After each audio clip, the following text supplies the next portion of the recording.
मोहनपुर गांव में रहने वाला राघव हमेशा किसी न किसी समस्या से परेशान ही रहता था, जिसके कारण वो अपने जीवन से बड़ा दुखी था। एक दिन राघव को उसका मित्र महेंद्र मिलता है।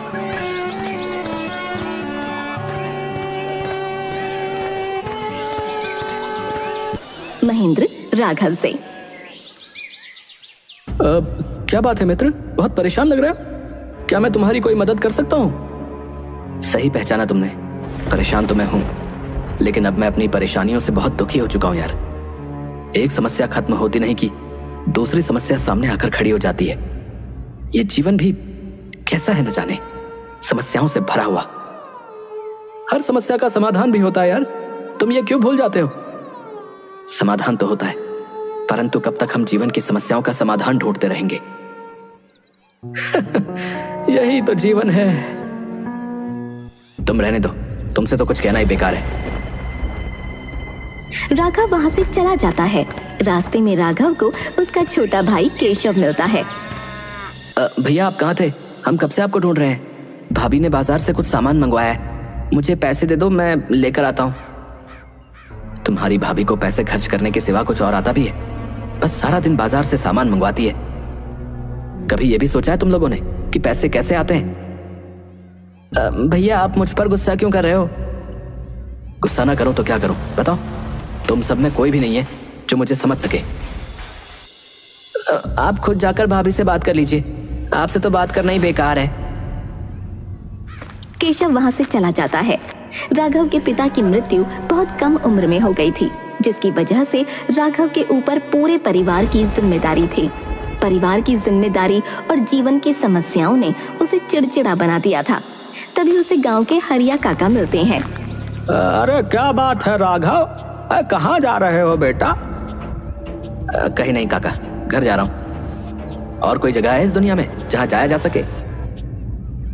मैं जानता हूँ तुम्हारे ऊपर बहुत सारी जिम्मेदारियां हैं, जिसके कारण तुम परेशान रहते हो, परंतु तुम्हें शायद नहीं पता कि अपने गांव के उत्तर में ऊंचे टीले पर एक बाबा ने अपने काफिले के साथ अपना डेरा बना रखा है। काका आप किसके बारे में बात कर रहे हैं? अरे बेटा राघव, मैंने उन बाबा की बहुत सारी बातें सुनी हैं। उन्होंने लोगों की बड़ी बड़ी समस्याओं का समाधान चुटकियों में कर दिया है। मैं तो इस उम्र में इतनी दूर सफर नहीं कर सकता, परंतु भगवान की कृपा से तुम हाथ पैर से तंदुरुस्त हो, इसलिए मुझे लगता है कि तुम्हें एक बार बाबा के पास जाना चाहिए। आपकी बात मुझे उचित लगती है काका, मैं अवश्य उनके पास जाऊंगा और उनसे पूछूंगा कि आखिर ये जीवन की समस्याओं का समाधान कब होगा।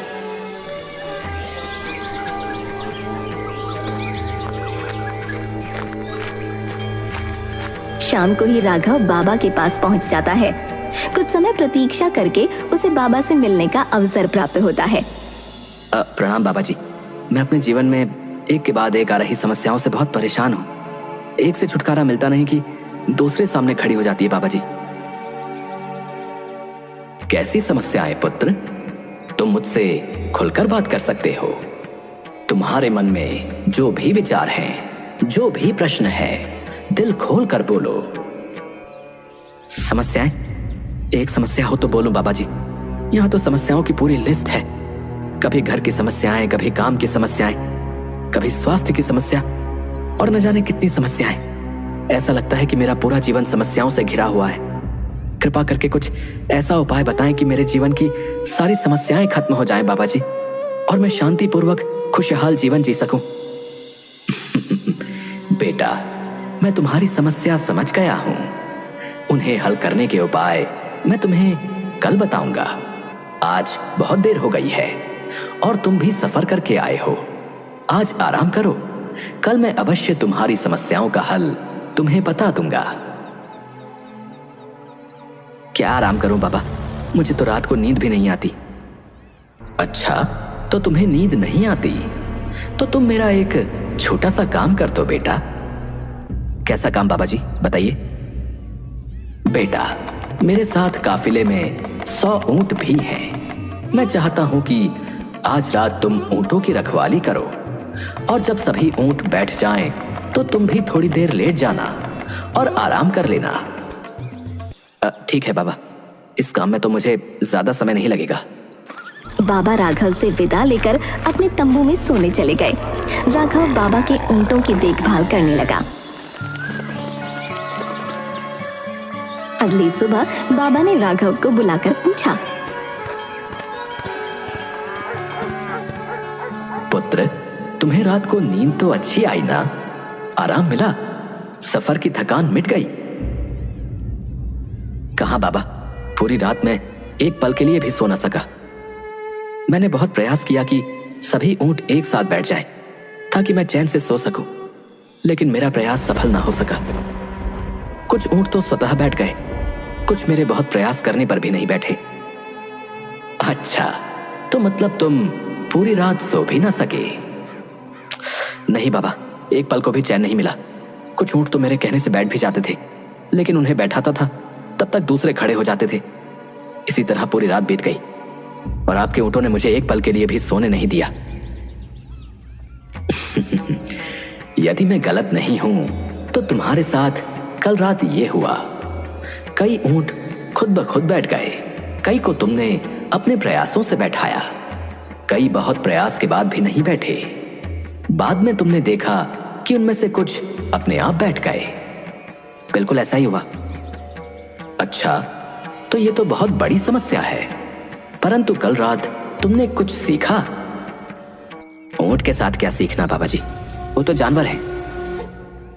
क्या तुम समझ पाए कि जीवन की समस्याएं इसी तरह हैं? कुछ समस्याएं अपने आप ही हल हो जाती हैं, कुछ प्रयास करने के बाद हल होती हैं, कुछ समस्याएं प्रयास करने के बाद भी हल नहीं होती। उन समस्याओं को समय पर छोड़ देना चाहिए। सही समय आने पर वे अपने आप ही हल हो जाएंगी। मुझे लगता है कि कल रात तुमने अनुभव कर लिया होगा कि चाहे तुम कितना भी प्रयास क्यों ना कर लो, तुम एक साथ सारे ऊंटों को नहीं बैठा सकते। तुम एक को बैठाते तो दूसरा खड़ा हो जाता, दूसरे को बैठाओ तो तीसरा खड़ा हो जाए। जीवन की समस्याएं इन ऊंटों की तरह ही हैं बेटा। एक समस्या हल होती नहीं कि दूसरी खड़ी हो जाती है।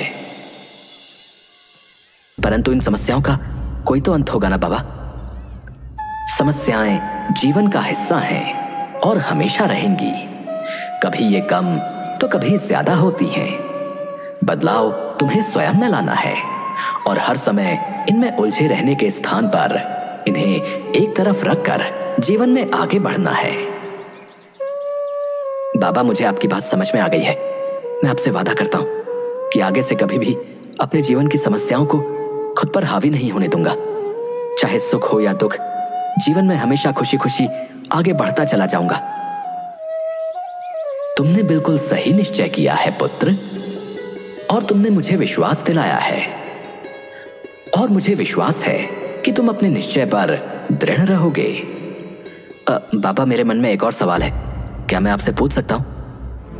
अवश्य पूछ सकते हो, पूछो, क्या पूछना चाहते हो? मैं ये जानना चाहता हूं कि मेरी जिंदगी की कीमत क्या है बाबा। अच्छा, तो तुम अपनी जिंदगी की कीमत जानना चाहते हो, तो जैसा मैं कहता हूं वैसा करो। राघव तैयार हो गया। बाबा ने उसे एक पत्थर दिया जो देखने में एक साधारण सा पत्थर था और कहा, बेटा, इस पत्थर को लेकर बाजार जाओ और वहां किसी भी स्थान पर इस पत्थर को हाथ में लेकर बैठ जाना, और यदि कोई तुमसे इसकी कीमत पूछे तो उसे कोई भी उत्तर मत देना, बस अपनी 2 उंगलियां खड़ी कर देना। बाबा, 2 उंगलियां 2 रुपए? मैंने तुमसे कहा ना, तुम्हें बोलना कुछ भी नहीं है, सिर्फ 2 उंगलियां सामने वाले की तरफ खड़ी कर देना।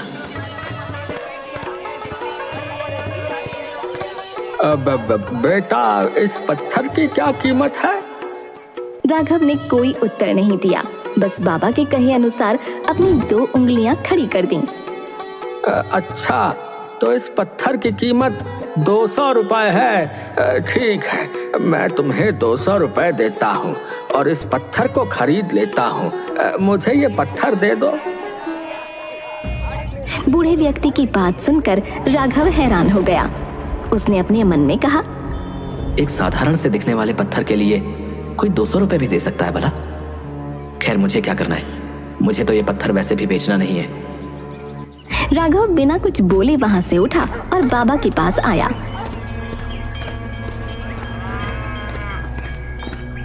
बाबा, मुझे समझ में नहीं आ रहा कि इस साधारण से पत्थर में ऐसा क्या है जो उस व्यक्ति ने इसकी कीमत 200 रुपए लगा दी और 200 रुपए में पत्थर को खरीदने को भी तैयार था।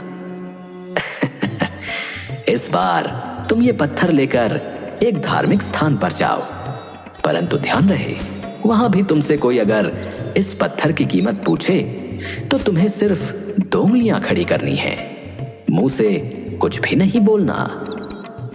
ठीक है बाबा, जैसा आप कहते हैं मैं वैसा ही करूंगा। राघव पत्थर लेकर एक मंदिर के बाहर बैठ गया। तभी एक आदमी ने राघव के हाथ में पत्थर देखकर पूछा, इसकी कीमत क्या है? राघव ने कोई उत्तर नहीं दिया, बस अपनी 2 उंगलियां खड़ी कर दी। अच्छा, 2000 रुपए। ठीक है, मैं ये पत्थर तुमसे 2000 रुपए में खरीद लूंगा। ये सुनकर राघव हैरान रह गया और बिना कुछ बोले वो पत्थर लेकर वापस बाबा के पास पहुंच गया। बाबा, अब मैं पहले से भी ज्यादा आश्चर्यचकित हूँ। भला इस साधारण से पत्थर की कीमत वो व्यक्ति 2000 रुपए देने को तैयार था। आखिर इस पत्थर में ऐसा क्या है बाबा जी? अभी तो तुम्हें इस पत्थर की असली कीमत पता ही नहीं है पुत्र। मतलब क्या 2000 रुपए भी इस पत्थर की असली कीमत नहीं है? नहीं, 2000 रुपए भी इस पत्थर की असली कीमत नहीं है। अब तुम ये पत्थर लेकर जौहरी बाजार जाओ, जहां कीमती पत्थरों की दुकान हो। तुम वहां पर इस पत्थर को लेकर बैठ जाना, परंतु ध्यान रहे यदि कोई तुमसे इसका मूल्य पूछे तो बिना कुछ बोले पहले की तरह सिर्फ 2 उंगलियां खड़ी करके उसे दिखा देना। ठीक है बाबा। राघव पत्थर लेकर जवेरी बाजार में एक दुकान के पास बैठ जाता है। तभी एक जवेरी उसके पास आता है। अरे, ये पत्थर तुम्हारे पास कैसे आया भाई? इसे तो मैं सालों से तलाश रहा हूँ। राघव ने कोई उत्तर नहीं दिया। तुम ये पत्थर मुझे दे दो। बताओ क्या कीमत है इसकी, बोलो। राघव ने कोई उत्तर नहीं दिया और पहले की तरह अपनी 2 उंगलियां खड़ी कर दी। अच्छा, 20,000 रुपए। हाँ हाँ, मैं तुम्हें अभी 20,000 रुपए ला कर देता हूँ। तुम कहीं मत जाना, अच्छा यहीं रुकना है। तभी वहाँ दूसरा जवेरी आ जाता है। अरे, ये तो बड़ा अनोखा पत्थर है, कितने में बेच रहे हो भैया इसे? राघव फिर से कोई उत्तर नहीं देता और 2 उंगलियां उठाकर इशारा करता है। क्या कहा? 2 लाख रुपए? तुम तो बड़े अच्छे मूल्य पर बेच रहे हो इसे। तुम मेरे साथ मेरी दुकान में चलो, मैं तुम्हें अभी 2 लाख रुपए देता हूँ और ये पत्थर तुम मुझे दे दो। राघव बिना कुछ बोले पत्थर लेकर बाबा के पास वापस आता है। बाबा जी, मुझे तो कुछ भी समझ में नहीं आ रहा है, आप ही मुझे इस पहेली का उत्तर समझाइए। बूढ़ा व्यक्ति इसे 200 रुपए में खरीदने को तैयार था, दूसरा व्यक्ति इसे 2000 में खरीदने को तैयार था, एक जौहरी 20,000 रुपए कीमत दे रहा था, तो वहीं दूसरा जौहरी इस पत्थर की कीमत 2 लाख देने को तैयार था। आखिर इस पत्थर की असली कीमत क्या है बाबा जी? ये साधारण दिखने वाला पत्थर असलियत में है क्या? बेटा, तुमने अपनी जिंदगी की कीमत मुझसे पूछी थी ना। इस पत्थर की जगह अपनी जिंदगी को रखो और अंदाजा लगाओ कि तुम्हारी जिंदगी की कीमत क्या होगी। राघव शांत खड़ा रहता है। इस पत्थर की कीमत तो मुझे भी नहीं पता, परंतु तुम्हें इतना जरूर बता सकता हूं कि अलग अलग स्थान पर इस पत्थर की कीमत अलग अलग थी। वैसे ही जिंदगी के साथ भी है। तुम्हारी कीमत इस बात पर निर्भर करती है कि तुम खुद को कहां पर रखते हो। यदि तुम खुद को 200 रुपए वाली जगह पर रखोगे तो तुम्हारी जीवन की कीमत 200 रुपए की है। यदि तुम स्वयं को 2 लाख वाली जगह पर रखोगे तो तुम्हारे जीवन की कीमत 2 लाख रुपए है। अब ये तुम्हें तय करना है कि तुम खुद को कहां रखते हो। लोग हमारा और हमारे जीवन का अलग अलग मूल्यांकन करते हैं। जो हमसे प्रेम करते हैं, हमें अपना समझते हैं, उनके लिए हम सब कुछ होते हैं। लेकिन जो हमें बस इस्तेमाल करना चाहते हैं, हमारा फायदा उठाना चाहते हैं, उनके लिए हम कुछ भी नहीं होते। वास्तव में जीवन अमूल्य है। इसका महत्व हमें स्वयं समझना होता है। और जिस दिन तुम अपने जीवन का महत्व समझ जाओगे, उस दिन तुम्हें अपना मूल्य भी स्वयं पता चल जाएगा। राघव अपने प्रश्नों के उत्तर पाकर बड़ा ही संतुष्ट था और अंदर से शांत भी। उसे एक अजीब सी खुशी का एहसास हो रहा था, जबकि उसके जीवन में समस्याएं आज भी पहले जैसी ही थीं। फिर भी आज उसे किसी तरह की बेचैनी नहीं थी। वो जीवन को अलग नजरिए से देख रहा था। हमें भी अपने जीवन को देखने का नजरिया खुद तय करना होगा कि हम उसे कैसे देखना चाहते हैं।